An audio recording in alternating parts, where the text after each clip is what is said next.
Kaibigan, ang salitang masarap pakinggan, lalong-lalo na pag sa kulukuhan ng isa't isa. Yung tipong hindi kayo perfect na tao, pero pagsama-sama kayo, parang walang bukas ang tawanan nyo.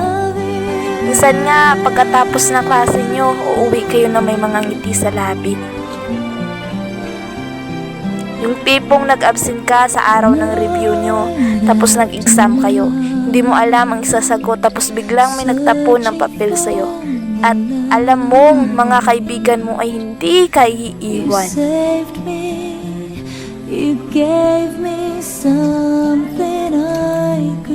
Ang sarap-sarap magkaroon ng kaibigan, lalong-lalo na kung alam nila kung sinong crush mo.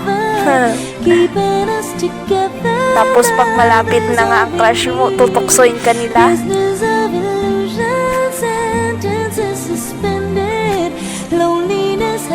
Tapos hindi mo rin mapigilan ngumiti kasi nahihiya ka nga sa crush mo. Tapos sila tawa sa'yo.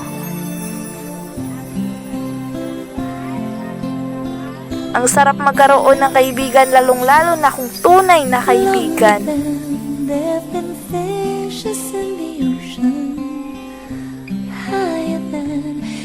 Lalo na pag kinukwentuhan nyo ang mga problema nyo, alam mong nakakawala ng lungkot sa iyong puso.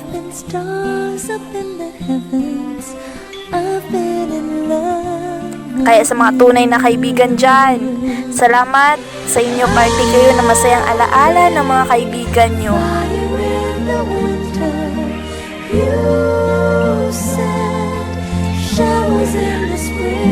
Huwag po niyong malimutan mag-like, share, and subscribe para updated kayo sa YouTube channel ko. Thank you!